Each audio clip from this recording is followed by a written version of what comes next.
সম্মানিত ভাইয়েরা আমার, তাহলে যদি কোরআনের কাছে আমরা আত্মসমর্পণ করি তাহলে আমাদের জিন্দেগির গুনাহগুলো মাফ করে দেবেন কে? আল্লাহ তাআলা মাফ করে দেবেন। কিন্তু এই কোরআনের আলোচনা এখন আমরা শুনতে চাই না, কারণ মানুষ বলে যে শুনলেই বিপদ, শুনলে মানতে হবে। আপনি শোনার পরে যদি না মানেন তাহলে আপনি অপরাধী, আর আপনি যদি না শোনেন তাহলে ডবল অপরাধী। শুনলেন না কেন? কথা বলেন। শোনার পরে যদি আপনি না মানেন তাহলে এক অপরাধী, আর যদি আপনি না শোনেন তাহলে ডবল অপরাধী যে আপনি শুনলেন না কেন। কারণ আল্লাহ কান দিয়েছে শোনার জন্য, চোখ দিয়েছে দেখার জন্য, জবান দিয়েছে বলার জন্য।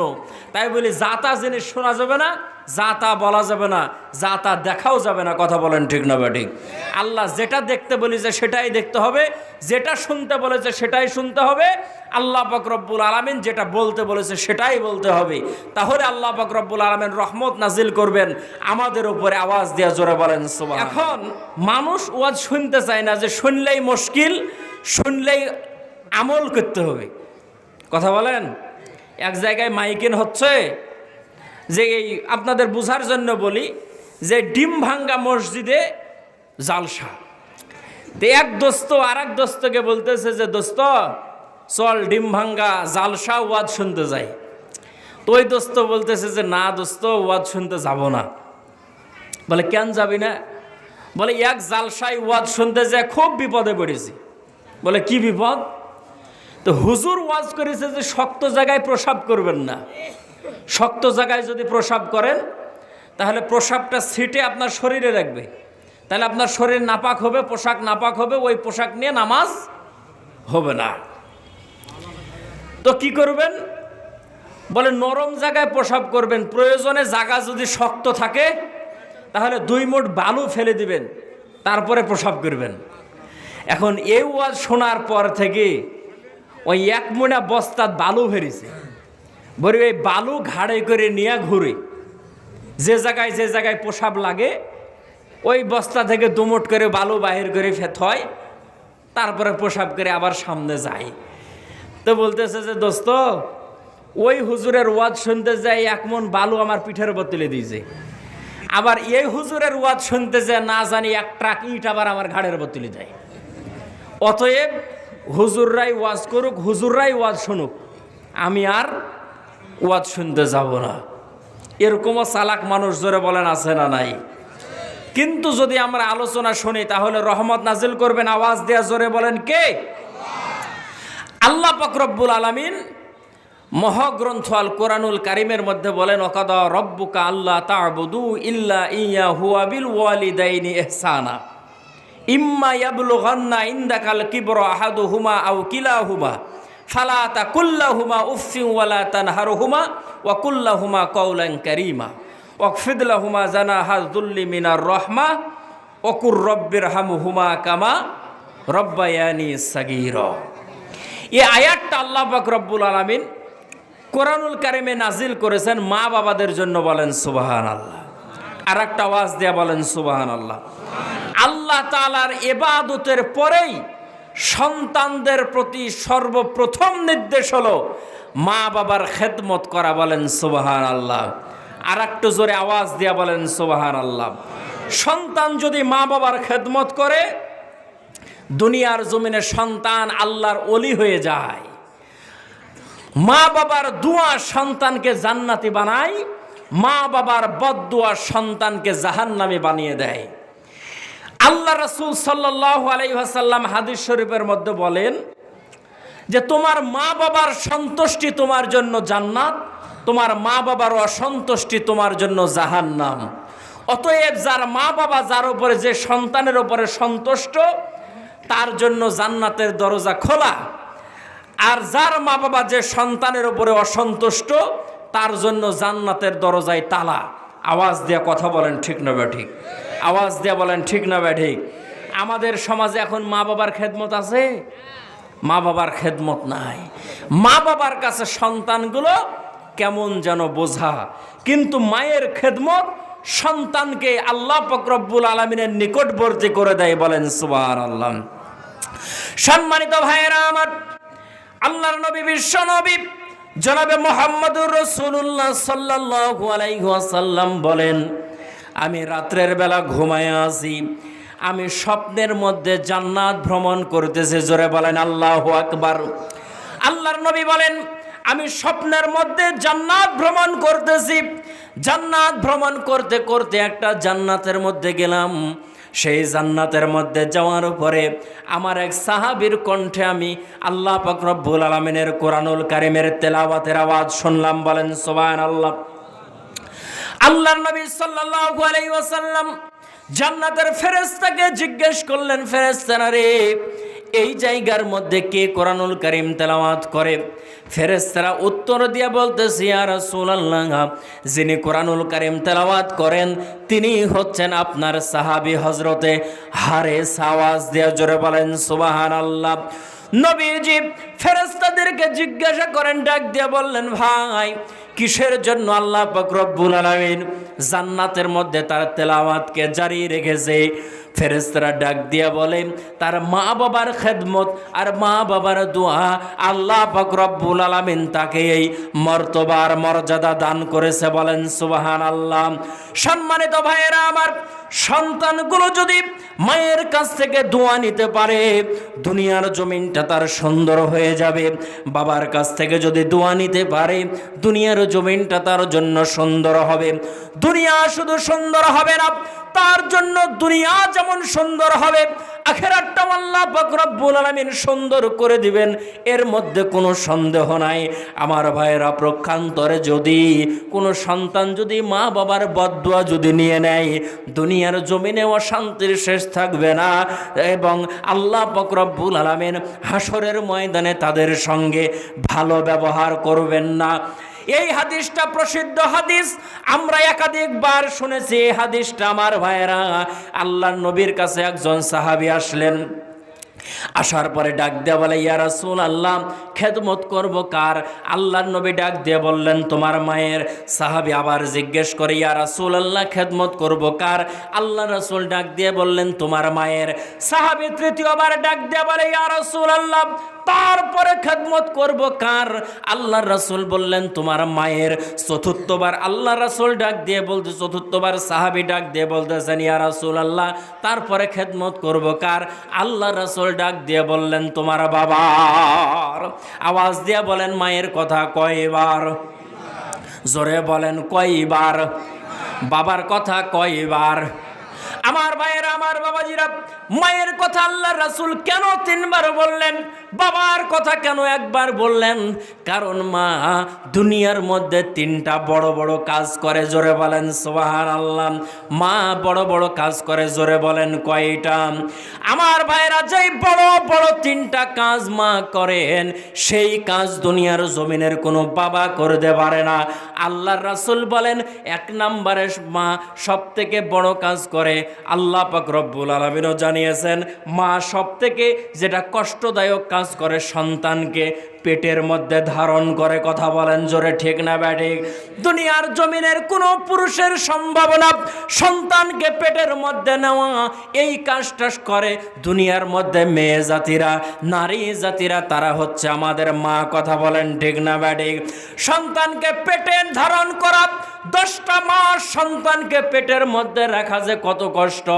আল্লাহ রাসূল ডাক দিয়ে বলেন, তোমার মা তোমার জন্য কতটা কষ্ট করেছে এটা যদি তুমি উপলব্ধি করতে চাও তাহলে তুমি তোমার গর্ভবতী স্ত্রীর দিকে তাকাও। তোমার সন্তানটাকে পেটে নিয়ে তোমার স্ত্রী কত কষ্ট করে। তোমার স্ত্রী তোমার সন্তানটাকে পেটে নিয়ে যতটা কষ্ট করে তোমার মাও তোমাকে পেটে নিয়ে ততটা কষ্ট করেছিল। আল্লাহর রাসূল বলেন, মা সন্তানকে পেটের মধ্যে নেয়। আমার ভাইয়েরা, 10টা মাস মায়ের কিভাবে চলে যায়? মা একটা লুকমা খানা ঠিকভাবে খেতে পারে না, মা আমার হাঁটতে পারে না, চলতে পারে না, অস্বস্তির মধ্যে পড়ে যায়। মা আমার এত কষ্ট করে সন্তানকে পেটের মধ্যে ধারণ করে। 10টা মাস যখন মায়ের পূরণ হয়ে যায়, মা দ্বিতীয় নাম্বার কষ্ট করে, অসহ্য ব্যথা বেদনা সহ্য করে মা সন্তানকে প্রসব করে। দুনিয়ার কোনো বাবা এটা বক্তব্য দিয়া বয়ান করে বোঝানো সম্ভব না। সন্তান প্রসবের ব্যথাটা কত কঠিন আর কত তীব্র, এই ব্যথাটা সহ্য করে দুনিয়ার জমিনে মা শুধু সন্তানকে দুনিয়ার জমিনে প্রসব করার পরেই বিষয়টা ক্ষান্ত হয়ে যায় না। সন্তানকে 2 থেকে 2.5 বছর মা বুকের দুধ পান করায়। আওয়াজ দিয়া জোরে বলেন সুবহানাল্লাহ। এই বড় বড় 3টা কষ্ট করে মা দুনিয়ার জমিনে। এই জন্য আল্লাহ রাসূল সাল্লাল্লাহু আলাইহি ওয়াসাল্লাম মায়ের কথা বললেন 3 বার আর বাবার কথা বললেন 1 বার। আমার ভাইয়েরা, আমার বাবাজিরা, বলেন তো দেখি মা বাবার খেদমত করার দরকার আছে না নাই? খেদমত যদি করো রে বাবা, দুনিয়ার জমিনে আল্লাহ সফলতা দিবে। খেদমত যদি না করো, দুনিয়ার জমিনে কোনো সফলতার মুখ দেখতে পারবা না। অনেকেই বলতে পারেন হুজুর উমুকে তো মা বাবার খেদমত করে না, কিন্তু লক্ষ লক্ষ কোটি কোটি টাকার মালিক, তাকে যে জিজ্ঞাসা করো কলবের ভিতরে শান্তি নাই। কারণ লক্ষ টাকা থাকলে ঘরের মধ্যে এসি লাগানো যায়, কিন্তু ঘরের মধ্যে শান্তি নিয়ে আসা যায় না। কথা বলেন ঠিক না ব্যাঠিক? এসির বাতাসে শরীর ঠান্ডা হয়, কলিজা ঠান্ডা হয় না। লক্ষ টাকা থাকলে খাট কিনা যায় মুসলমান, ঘুম কিনা যায় না। কথা বলেন আওয়াজ দিয়া, ঠিক বললাম না ব্যাঠিক? আমার ভাইয়েরা, আমার বাবাজিরা, একান্ত আপনজনেরা, আমার মায়ের যদি দোয়া কারো জন্য থাকে, মায়ের খেদমত যদি কেউ যদি করতে পারে, তার জন্য কি সুসংবাদ একটা দৃষ্টান্ত আপনাদের সামনে দেই। আমার ভাইয়েরা, আমার বাবাজিরা, আল্লাহর রাসূল একটা হাদিস বর্ণনা করেছেন। এটা ইমাম বুখারী রহমতুল্লাহ আলাইহি বুখারী শরীফের মধ্যে লিখে দিয়েছেন। আমার ভাইয়েরা, আমার বাবাজিরা, বনি ইসরাইলের 3 যুবক, জোরে বলেন কয় যুবক? বনি ইসরাইলের 3 যুবক সফরের মধ্যে বের হয়েছে, কোনো এক জায়গার মধ্যে যাবে। হঠাৎ করে ঝড়ো হাওয়া শুরু হয়ে গেল। তারা চিন্তা করলো এখানে বাড়ি ঘর নাই, কোথায় আমরা আশ্রয় গ্রহণ করব। একটা গুহার মধ্যে তারা নিজেরা আশ্রয় নেওয়ার জন্য সেই জায়গার মধ্যে চলে গেল। পানির ঝড়ের কারণে, প্রচণ্ড বৃষ্টির কারণে পাহাড়ের ওপর থেকে বড় একটা পাথর এসে তাদের গুহার মুখটা বন্ধ করে দিল। সেই 3 জন যুবক ডাক দিয়ে বলে, এমনভাবে গুহার মুখটা বন্ধ হয়ে গেল, বাইরের আলো আর ভিতরে আসে না, বাইরের বাতাস আর ভিতরে ঢোকে না। মনে হয় যেন আমরা শ্বাস বন্ধ হয়ে সেখানে মারা যাব। এরকম পরিস্থিতির মধ্যে আমরা পড়ে গেলাম। সেই জায়গার মধ্যে আমাদের বাঁচার যখন আর কোনো উপায় দেখলাম না, এমন এক জায়গার মধ্যে আছে, সেই জায়গার মধ্যে কোনো মানুষজন ঠিক মতো যায় না। আমরা সবাই ভাবলাম হয়তো দুনিয়ার জমিন থেকে বিদায় নিয়ে চলে যাব, হয়তো মারাই যাব। সে সময় একজন যুবক ডাক দিয়ে বলল, শোনো গো, আমাদের হায়াতের জিন্দেগির যদি কোনো ভালো ভালো নেক আমল থাকে, এই নেক আমল দিয়ে আমরা আল্লাহ তাআলার কাছে দোয়া করব। হতে পারে আল্লাহ পাক রব্বুল আলামিন আমাদেরকে এখান থেকে মুক্তি দান করবে। বলেন সুবহানাল্লাহ। এখান থেকে আমাদের জীবনের একটা শিক্ষা আছে আমার ভাইয়েরা। আমাদের প্রত্যেকের জীবনে কোনো না কোনো একটা ভালো কাজ আছে। এই আমরা যখন প্রতিটা দিন যখন আল্লাহর কাছে দোয়া করব, এই ভালো কাজটাকে আল্লাহ পাক রব্বুল আলামিনের সামনে উপস্থিত করে ডাক দিয়ে বলবো, আল্লাহ, যেই ভালো কাজটা করেছি আপনাকে সন্তুষ্ট করার জন্য করেছি, এই কাজের বদৌলতে আপনি আমার দোয়াগুলোকে কবুল করে না। সুবহানাল্লাহ বলেন। একজন যুবক ডাক দিয়ে বলল, শোনো গো, আমাদের হায়াতের জিন্দেগির যদি কোনো ভালো নেক আমল থাকে, সেটা দিয়ে আমরা আল্লাহ পাক রব্বুল আলামিনের কাছে দোয়া করব। আল্লাহ পাক রব্বুল আলামিন এই বিপদ থেকে আমাদেরকে মুক্তি দান করবেন। একজন ডাক দিয়ে বলল, করো দোয়া দেখি।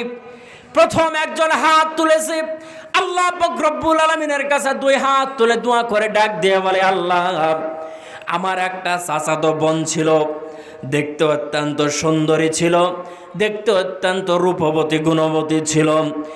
আমার অনেক দিনের ইচ্ছা ছিল তার সঙ্গে আমি প্রেম করব, ভালোবাসা করব, মহব্বত স্থাপন করব। তার সঙ্গে আমি এরকমভাবে ভালোবাসার বন্ধনে আবদ্ধ হব। বারবার তাকে প্রস্তাব দিয়েছি, কিন্তু সে আমার প্রস্তাব প্রত্যাখ্যান করে। এলাকার মধ্যে যখন দুর্ভিক্ষ দেখা দিল, আমার ওই চাচাতো বোন আমার কাছে আসার পরে ডাক দিয়ে বলল, ভাই, আমার টাকা পয়সার দরকার, আমাকে কিছু টাকা পয়সা দাও। আমি ডাক দিয়ে বললাম, তুমি কত টাকা পয়সা নাও? সে বলল, 1000 স্বর্ণ মুদ্রা আমার প্রয়োজন। আমি তাকে সে সময় খারাপ প্রস্তাব দিলাম, তুমি যদি আমার সঙ্গে জেনা ব্যভিচারে যদি লিপ্ত হতে পারো, তোমাকে আমি 1000 মুদ্রা দিয়ে দিব, কোনো সমস্যা নাই। পেটের ক্ষুধার কারণে সে রাজি হয়ে গেছে জেনা ব্যভিচারের জন্য। তাকে আমি 1000 মুদ্রা দিয়ে দিয়েছি। নির্জন নিরিবিলি ঘরের মধ্যে তাকে আমি নিয়ে গিয়েছি, তার উরুর সঙ্গে আমার উরু লাগায় দিয়েছি। এমন সময় দেখতেছি আমার চাচাতো বোন চোখের পানি ছেড়ে দিয়া দিয়া কান্না করতেছে, চোখের কোনায় পানি। আমি জিজ্ঞাসা করলাম, বোন রে, কিসের জন্য চোখের পানি ছেড়ে দিয়ে তুমি কাঁদতেছো, কারণটা কি? তোমাকে তো আমি জোর করে এখানে নিয়ে আসি নাই, তুমি কাঁদতেছো, তার কারণটা কি? যুবতী ডাক দিয়ে বলতেছে, কেউ তুমি জোর করে নিয়ে আসো না হাই, কিন্তু যেই কাজটা এখন আমরা করবো, এরপরে যদি আমি মৃত্যুবরণ করি তাহলে আমার কি হবে? যুবক ডাক দিয়ে বলতেছে, আমি বললাম এখানে কেউ দেখবে না। সে সময় আমার চাচাতো বোন আমাকে ডাক দিয়ে বলতেছে, ভাই, এখানে হয়তো দুনিয়ার কোনো মানুষ নাই, কিন্তু আল্লাহর চক্ষুকে তুমি ফাঁকি দিতে পারবা নাকি? আল্লাহ পাক রব্বুল আলামিন দেখতেছে। এই কথা শোনার সঙ্গে সঙ্গে রব্বুল আলামিন আমার অন্তরের মধ্যে জালজালা পয়দা হলো, অন্তর আমার কম্পিত হয়ে গেল, অন্তর আমার ভয়ে থরথর করে কাঁপতে লাগলো। সে সময় আমি আমার যুবতী বোনকে সেই জায়গায় ছেড়ে দিলাম। আমি পোশাক পরে আমি বাইরের দিকে রওনা হলাম, আমি চলে আসলাম। রব্বুল আলামিন এই কাজটা যদি কেবলমাত্র আপনার জন্যই আমি করে থাকি, মেহেরবানি করে এর বদৌলতে আজকে এখান থেকে আপনি আমাকে মুক্তি দান করেন। আমার ভাইয়েরা, এই কথা বলতে দেরি হলো, সঙ্গে সঙ্গে পাথরটা 3 ভাগের 1 ভাগ সরে গেছে। বলেন সুবহানাল্লাহ। আমার কথাকে ক্লিয়ার বোঝা যায়? কথা কি আমার বুঝতেছেন? নেক আমলের ওসিলা দিয়া আল্লাহ পাক রব্বুল আলামিনের কাছে দোয়া করলো যে, আল্লাহ, আমার চাচাতো বোনের সঙ্গে ইচ্ছা করলে আমি জেনা ব্যভিচারে লিপ্ত হতে পারতাম, কিন্তু আমি লিপ্ত হই নাই। শুধুমাত্র আপনার ভয়ে আমি সেখান থেকে ব্যাক করে চলে এসেছি। রব্বুল আলামিন এটা যদি আপনার দরবারে পছন্দনীয় হয়, তাহলে এর বদৌলতে এর মুসিবত থেকে আপনি মুক্তি দান করেন। বলেন সুবহানাল্লাহ। এই কথা বলার সঙ্গে সঙ্গে পাথরটা 3 ভাগের 1 ভাগ সরে গেল। বলেন আল্লাহু আকবার। আর একটু জোরে আওয়াজ দিয়ে বলেন আল্লাহু আকবার। আমার ভাইরা, দ্বিতীয় নম্বরে একজন হাত তুলল। তারপরে আল্লাহ পাক রব্বুল আলামিনের কাছে ডাক দিয়ে বলতেছে, আল্লাহ, আমি একজন ব্যবসায়ী মানুষ ছিলাম। ব্যবসা করার জন্য আমি একদিন শ্রমিক নিয়োগ দিলাম। অনেকগুলো শ্রমিক ছিল, সমস্ত শ্রমিকের সেই সমস্ত টাকাগুলো আমি পরিশোধ করে দিলাম। কিন্তু একটা শ্রমিক আমাকে না বলে টাকা না নিয়ে সে চলে গেল। অনেকদিন পরে সে আসার পরে আমাকে ডাক দিয়ে বলল, ভাই, আপনার বাসায় একদিন আমি কাজ করেছিলাম, আপনার বাসায় একদিন আমি এসেছিলাম, একদিন আমি কাজ করেছিলাম, সেই পারিশ্রমিকটা দেন। যুবক আল্লাহ পাক রব্বুল আলামিনের কাছে দোয়া করে ডাক দিয়ে বলে, আল্লাহ, আমি ওই মানুষটার সেই পারিশ্রমিকটা আমি একেবারেই রেখে দেই নাই, সেটা দিয়ে আমি একটা ছাগল কিনেছিলাম। সেই ছাগল থেকে 1 পাল ছাগল হয়েছে। সে যখন আমার কাছে আসলো, আসার পরে যখন টাকা চাইলো, আমি ডাক দিয়ে বললাম, শোনো গো, ওই মাঠের মধ্যে তুমি চলে যাও, যতগুলো ছাগল আছে সবগুলো তোমার। সে সময় সে শ্রমিক আমাকে ডাক দিয়ে বলল, আপনি কি আমার সঙ্গে মজা করতেছেন নাকি? কিসের জন্য আপনার কাছে আমি একদিনের টাকা পাই, একদিনের টাকা দিয়ে দিলে হয়ে যায়, এতগুলো আপনি আমাকে ছাগল নিতে বলেন, কারণটা কি? আমি ইচ্ছা করলে তাকে একদিনের টাকা দিয়ে তাকে আমি তাড়ায় দিতে পারতাম, কিন্তু আমি তাকে ডাক দিয়ে বললাম, না না, আমি তোমার টাকাটা দিয়ে একটা ছাগল কিনেছিলাম, বাড়তে বাড়তে এতগুলো ছাগল হয়েছে, অতএব এই ছাগলগুলোর মালিক তুমি। লোকটা আনন্দ চিত্তে সমস্ত ছাগলগুলো নিয়ে চলে গেছে। আল্লাহ, এটা দুনিয়ার কোনো মানুষকে দেখানোর জন্য করি নাই, এটা কেবলমাত্র করেছিলাম আপনাকে সন্তুষ্ট করার জন্য। যুবক বলেন, এই দোয়াটা আল্লাহ পাক রব্বুল আলামিনের কাছে করলাম আর বললাম, আল্লাহ, এটা যদি আপনার দরবারে কবুল হয়ে থাকে, আপনি এই মুসিবত থেকে আজকে আমাদেরকে মুক্তি দান করেন। বলার সঙ্গে সঙ্গে সেই পাথরটা সরে গেল। বলেন সুবহানাল্লাহ। 3 ভাগের 2 ভাগ সরে গেছে। বলেন আল্লাহু আকবার। এবার তৃতীয় নম্বরে আল্লাহর বান্দা আল্লাহ পাক রব্বুল আলামিনের কাছে দোয়া করতেছে, ডাক দিয়ে বলে, আল্লাহ আমার বৃদ্ধ মা বাবা ছিল, আমি রাখাল, আমি মাঠের মধ্যে ছাগল চড়াই, উট চড়াই, ডুম্বা চড়াই, আমি মাঠের মধ্যে কাজ করি, আমি মাঠের মধ্যে থাকি, আমি রাখাল। রব্বুল আলামিন সারাদিন মাঠের মধ্যে থাকার পরে যখন আমি রাত্রের বেলা যখন আমি বাড়ির মধ্যে আসতাম, আমার বিবি ছিল, বাচ্চা ছিল, কাউরি মুখে আমি দুধ দহন করে আগে তুলে দিতাম না। রব্বুল আলামিন সর্বপ্রথম দুধ দহন করে আমি আমার মায়ের মুখে তুলে দিতাম। একদিন আমি মায়ের কাছে দুধ নিয়ে গেলাম, দেখলাম আমার মা ঘুমায় গেছে, বাবাও ঘুমায় গেছে। মা বাবার শিয়রে মা বাবার দরজার কাছে সারাটা রাত দাঁড়ায় থাকলাম। সকালবেলা ফজরের সময় মা উঠে ডাক দিয়ে বলল, বাবারে কিসের জন্য এখানে দাঁড়ায় আছো সারা রাত ধরে? সন্তান ডাক দিয়ে বলতেছে, মা সন্তানগুলো আমার কাছে দুধ চাইলো, দুধ দিলাম না, সর্বপ্রথম তোমাদের মুখে দুধ তুলে দেবো, এই জন্য রব্বুল আলামিন মা বাবার খেদমত করেছি কেবলমাত্র আপনাকে সন্তুষ্ট করার জন্য। ওই রাতের কাজটা যদি আপনার কাছে পছন্দনীয় হয়ে থাকে, মেহেরবানি করে এই মুসিবত থেকে আপনি মুক্তি দান করেন। এই দোয়া করার সঙ্গে সঙ্গে আমার ভাইয়েরা পুরা পাথরটা সেই গুহার মুখ থেকে সরে গেল। বলেন সুবহানাল্লাহ। সম্মানিত ভাইয়েরা আমার, এই জন্য মানুষ যদি মায়ের যদি দোয়া নিতে পারে, আল্লাহ পাক রব্বুল আলামিন মুসিবত থেকে দুনিয়ার মধ্যেও রক্ষা করবেন, হাসরের ময়দানে আল্লাহ তাআলা রক্ষা করবেন। কথা বলেন ঠিক না ঠিক? আর যদি সন্তানগুলো মায়ের দোয়া যদি না নেয়, যদি বদদোয়া নেয়, এই বদদোয়া দুনিয়ার মধ্যে কাজে লাগে কি লাগে না? বলেন, এই বদদোয়া সন্তানের উপরে লাগে কি লাগে না? সন্তানের উপরে মা বাবা যদি অসন্তুষ্ট হয়, হাত তুলে বদদোয়া করার প্রয়োজন নাই। মা বাবার মনে যদি কোনো সন্তান কষ্ট দেয়, এ কষ্টটাই হলো সন্তানের জন্য বদদোয়া। কথা বলেন জোরে ঠিক না বেঠিক? আর যদি কোনো সন্তানের জন্য মা বাবা যদি আল্লাহ তাআলার কাছে যদি দুই হাত তুলে বদদোয়া করে, সে সন্তানের দুনিয়াও বরবাদ, সেই সন্তানের আখিরাতও বরবাদ, এর মধ্যে কোনো সন্দেহ নাই। তাফসিরে কাশফের লেখক আল্লামা জমাখশরী রহমতুল্লাহ আলাইহি, তিনি যখন ছোট্ট মানুষ, সে সময় একটা পাখির বাচ্চা নিয়ে খেলাধুলা করতেছি। তো খেলতে খেলতে পাখির বাচ্চাটার পা ভেঙে গেছে। সে ছোট্ট মানুষ ভয়ে ছেড়ে দিয়েছে। সেই পাখির বাচ্চাটা উড়ে গিয়ে জানালার উপরে বসেছে, থরথর করে কাঁপতেছে।